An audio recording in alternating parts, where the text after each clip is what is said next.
Hi everyone, my name is Yumei Chang and I'm the founder of Life is Love School, where we teach adult survivors of childhood trauma essential skills to live a happier and healthier life. This is part 2 of the 10 reasons why it oftentimes takes adult survivors a long time to figure out that they were abused as a child. So I'll start by talking about reason number 6. And of course, if you missed a previous episode, please look into the show notes. I'll have a link to the previous episode that talks about the first 5 reasons. So reason number 6 is that the abuse was normalized over many generations. So they call abuse the gift that keeps on giving, because it's usually the grandmother abused the father didn't abuse the children, etc., and it passes on. In fact, they were able to study the attachment styles of the parents and predict the attachment styles of the child.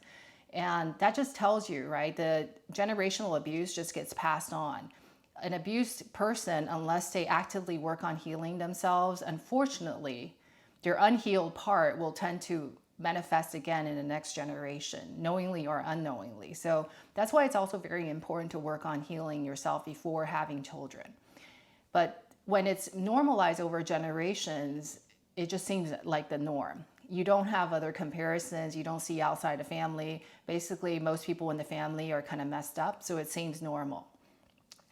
So the reason number 7 is that your abuser sometimes apologizes for their behavior.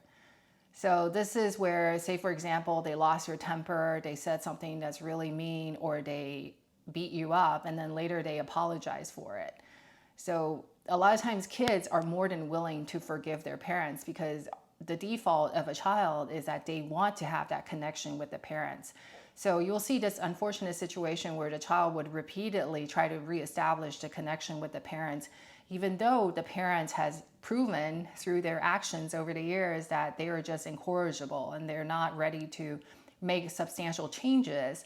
But because the child is always so deeply trying to get that attachment, they're very readily offering a second chance and a third chance and a 10th chance, etc. And you find it also very rarely that a survivor is able to completely cut off relationship with the parents for this reason.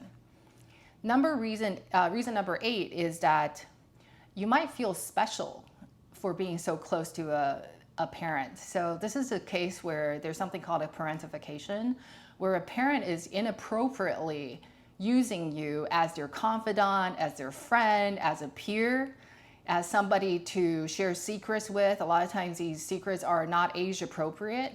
For example, a mother might be sharing with you the conflicts that she has with her husband, their sexual situation, etc., all sorts of inappropriate things that they share with a child. And when a person is little, as a kid, they do not know better. And they may even feel like, wow, I'm being trusted with all this information. But what happens is it's a very enmeshed relationship. The information should not have been shared with the child, etc. And that's just very unhealthy. But then you don't see that as abuse, but whereas it really is a form of abuse that's called parentification. Reason number 9 is that you can't process what happened as a child. So previously I talked about disassociation. This is kind of similar, where if you cannot process what happened, you just don't understand what happened. You don't have the terminology. For example, if you were gaslit as a child, basically your reality is being denied. Let's say that you were sexually harassed by somebody and you told your parents about it, and your father or your mother said, oh, you're making a big deal out of this. And as a child, you may just completely try to deny your reality and conform to what they see. That is a form of abuse, yet as a child, you might not know that that's a form of abuse, so you don't recognize it. Reason number 10 is that you thought that it was all in your mind because you love your parents. So if you love your parents, you want to believe, as a child especially, you want to believe that they're pretty much perfect, that the parents are right. So what you end up doing as a child is you may instead internalize the bad into you. So the rationale is this: my parents are good people, so if they're behaving this way towards me, it must be me. I must be deserving it. I must not be good enough. I must be bad.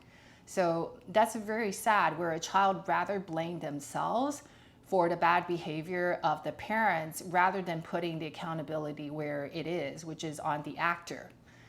Now, as part of the healing as an adult is that I would strongly encourage you to go back in time and almost take like a third person view as if you're watching a movie, seeing yourself as maybe that 4-year-old, 5-year-old that's being beaten or being talked down to or being yelled at, and then observe that situation as if you're watching a movie, and then ask yourself, would you still say that it's the child who's at fault or is the parents that are being accountable? I think all of us would say, well, it's the parents, right? So I hope that gives you some clarity. And then if you feel any amount of shame from having been a victim, I hope it also helps you release that shame, because the shame does not belong to the victim. It belongs to the perpetrator. And even if the perpetrator is your parents and that you love them, still, from a fairness perspective, they have to bear the responsibility for having done these things to their own children. I hope you find these reasons helpful. And as always, love hearing your feedback. If there are more reasons you can come up with, please put them in the comments. It's the community discussions like this that makes it very interesting. And if you're interested in meeting other women that are also on the self-love and self-growth journey, I encourage you to join me in our women-only coaching group, where we talk about healing from childhood trauma, inner child work, etc. And it's always a great discussion. Until next time, take care.